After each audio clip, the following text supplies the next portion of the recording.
Vitya Diaries Chapter 10, Papa Bear, Vitya. I startled awake, trading fragmented dreams for stiff pain and fear, and held my breath until the voice came again. Vitya, are you here? Coach. He'd found me. Dragging myself up onto my hip, I peeked over the back of the pew and felt the fresh, hot tears running down my cheeks at seeing his figure standing in the doorway. Coach. In seconds he had me in his arms, cradling me close to his chest. I was safe. Now that I was with Coach, I would be okay. The relief of it had me sobbing all over again. Onto his collared shirt. He was warm. He was big and scary.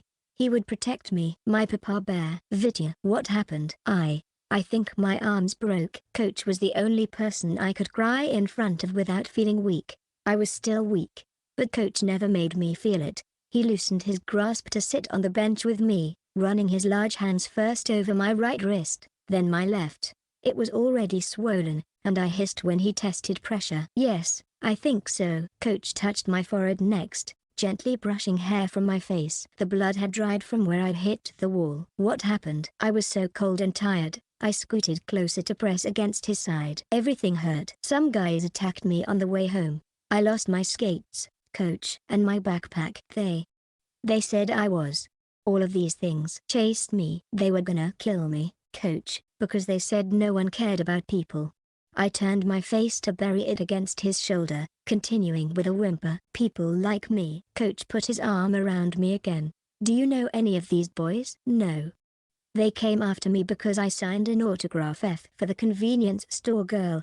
He tightened his hold and used his soft, I'm in control of the situation voice, which was always 100% effective. Best Papa Bear. Vitya, start at the beginning. I tried to think back and explain, but as I went over the events, I choked, and the story spilled out in a jumble of words and muffled sobs and snotty gasps. It was the text messages, the antique store, the girl at the counter, my hair, the bullies, the chase, and then, it's okay, Vitya, let's get you to the doctor for now. We can go over the details tomorrow. I nodded with my good hand clutched over my mouth and nose to keep the sounds in. I couldn't tell him about everything they'd done, or even all of the things they said. None of it was okay. I knew that, but it still hurt and I was so ashamed of being accused. Can you walk? I nodded again, and he helped me off of the bench and out to his car, walking slow to let me keep up. He didn't say anything about me crying, just helped me into the passenger seat, buckled the seatbelt for me, and drove me to the team doctor. His name was Tim Matveev, and Coach preferred his services to any others when it came to his skaters. It let Coach keep track of our records and get things taken care of immediately instead of having to wait for appointments in the usual system. Matveev was on call and ready to receive whenever Coach needed him, even after hours. The office was dark and quiet, with only Matveev there to let us in. Coach explained the situation so I didn't have to, and the doctor cleaned me up, ran some tests, and gave me some pain medication and a blanket to relax with while they slipped into the hallway to talk. I didn't want to be alone, not with what had happened. With my head bandaged and my wrist in a brace for the next few weeks, my programs were going to take a serious hit. Would Coach ban me from the rink? That's what he'd done to some of the others on the team when they injured. Forced recovery. I couldn't afford that. Not with how tight the deadlines were. Not with how much was at stake. I didn't get too much time to worry about it, though, before Coach was nudging me awake. I have called your uncle, Vitya. You will come home with me tonight. I nodded, and it felt like my head was going to flop over and off with any movement. There was still pain, but everything was just a dull, cottony ache. Are you gonna make me not skate? I asked while he helped me to my feet. The words felt wrong in my mouth, blended together like a little train of mumbling thought. 2 weeks, I whined, and he shushed me. No exceptions, Vitya. You will rest and begin a new diet. Wah. Coach. We'll talk tomorrow. Coach set me up on the sinky couch in his office. I'd slept there before, usually when we had a plane to catch early in the morning, so it was familiar and comforting. He spoke to me, but I was so sleepy that I didn't understand most of it. All I remembered was something about tomorrow and the overwhelming relief of being safe. When I woke up, the office was bright from the strong morning sun in the window. I checked my phone for the time, but it had died sometime during the night. The wall clock over his desk read 10:15. I'd slept in so late, and my body was suffering for it. It took a good 5 minutes just to drag myself off of the couch. Everything hurt, from my scratched up legs to my pounding head. My left arm was basically useless. It carried a dull, burning ache unless I moved or touched it, and then it felt like stabbing fire needles all over. I needed ice packs and painkillers or I was definitely going to die. I limped out of the room and down a dark and empty hallway to the kitchen, leaving the lights off to maintain the tranquility of Coach's house. It was old, but well maintained, with low ceilings and dark wood panels for walls. With few exceptions, the only light sources beside the curtained windows were lamps with faded lampshades, perched in the corners of the rooms on end tables or stands. Almost like a cave, there was a note on the counter underneath a bottle of medication, detailing where Coach was, what I should eat, how often I should take medication. He'd be checking in on me at lunch. I took the pills with a little mug of milk, all of which took forever to finagle with my arm out of commission, then made a piece of toast for breakfast. If my wrist weren't busted, I might have gotten more ambitious. The thought of Coach coming home to fresh cookies was so nice, but I'd probably end up burning his house down. Coach wouldn't like that at all. Toast would do. Besides, it was portable, allowing me to wander around and take everything in without Coach watching over my shoulder. When I'd tried to explore before, Coach had ushered me away from his treasures. I understood, though, his house was a museum of memory, and sometimes memories were painful. I went slow, shuffling to jostle my injuries, especially the unmentionable bruising between my legs, and soaked it up while I could. I found the medals first. There were just a handful on the wall, hung up by their ribbons on little hooks. Mine was the newest acquisition, set apart from the others by a margin of several years. I didn't recognize the others, but it was easy to assume which was Sasha's. Only a few were skating related. The rest were novelty medals or for dancing, ballet. They were Coach's medals. Even though they were out, they were clean and free from dust. Cherished. It kept me from touching them, even though I wanted to. Oil from hands was worse for metal than it was for hair. I continued on, nibbling on my toast, pausing to look at each framed photograph and keepsake that he'd decided to put up. Eventually, I found the photo I'd seen before of Coach and Lilia on their wedding day.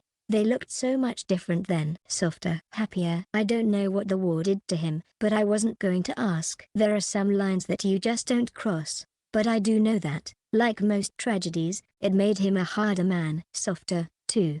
Tough Papa Bear couldn't hide that fact, no matter how he tried. Not from me. There were curio cabinets against the wall in his living room and little dining area, each filled with different fragments of his life. More medals, several from recent years, curled up on their ribbons like precious metal snakes. Several smaller photographs framed, Coach with other people throughout the years, most that I didn't recognize at all.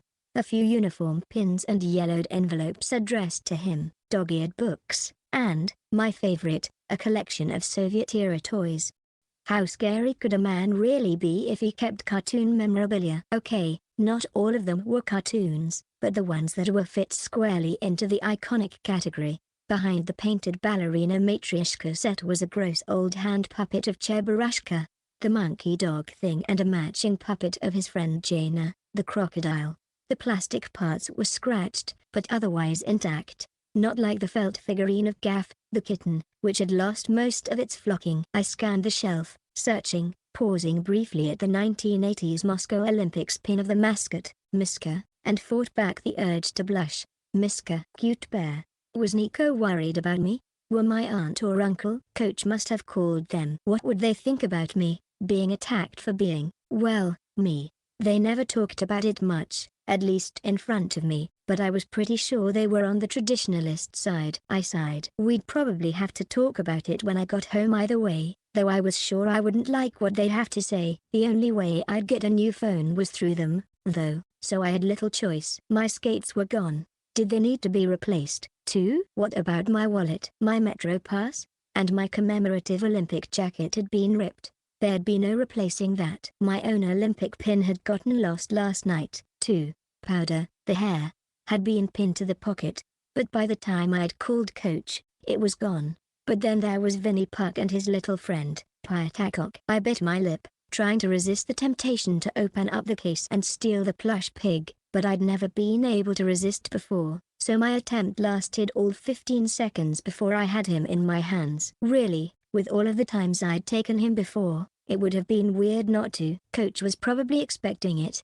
and that was all the justification I needed. With the target tucked under my arm, I closed the case and then moved on. There was so much more to explore and learn, which was exciting. Really, I was feeling pretty good despite having been attacked. Injuries aside, I was doing fine. Maybe I wasn't going to be scarred for life and cry over every little shadow. I don't know why I was surprised, though. I was a princess. I was tough. I could handle some dumb bullies.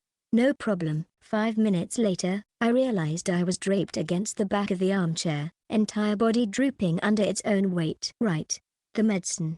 I could continue the search later. Nap was needed. I don't remember walking back to the couch in the office, but I do remember seeing the trophies on top of the filing cabinet next to his desk, and wondering if he had faster internet than my uncle. Then I was sinking into the warmth of the heavy wool blankets that smelled vaguely of a closet, and drifting off wondering how I knew what a closet's scent was supposed to be. The heat came off of the concrete in hazy waves, burning through the soles of my sneakers as I ran. If I stopped, even for a second, my shoes would melt into the sidewalk and I'd be rooted in place. If I slowed down, the monsters would catch up to me. I could hear them behind me, paws hitting the pavement, breath hot and ragged, fur wild. Their claws were like snow shovels on gravel, their jaws like snapping scissors. I was fast, really fast, but no matter how hard or how far I ran, the howling always followed. And while there were shadows at every turn, there was no one else. I screamed and my pursuants laughed. Empty streets with empty windows, concrete stretching to the sky. It was just me and the wolves, and they wanted to tear me to shreds. Vitya. Coach had me by the shoulders, shaking me awake. As soon as my eyes were open I knew I'd been crying, cheeks wet and hot, body aching all over again. I clung to him with my good arm, pressing my face against his neck with a heaving sob, and trembled through the tears. Coach. Hush, Vitya. It was just a dream. Only a dream. He lay me back down on the couch, and swept the hair from my face. You're all right. I nodded, though I wasn't entirely convinced. Even though I was awake, I could still hear the howling in my head. Faint, distant, but there, cracking at the highest part of their reverie. Okay. He waited for me to calm down, stroking my hair away from the bandage on my head, kneeling there so he could watch me. It couldn't have been good for his knees. I see you've found Takuk again, he said after a moment, smile small. You always seem to. After I had a chance to wipe my eyes, I nodded again, forcing a smile of my own. He's my little friend. Coach picked the plush pig up to inspect, then set it against my chest, folding my arm over him. Ah, Vitya Puck. That explains a lot, doesn't it? I guess so.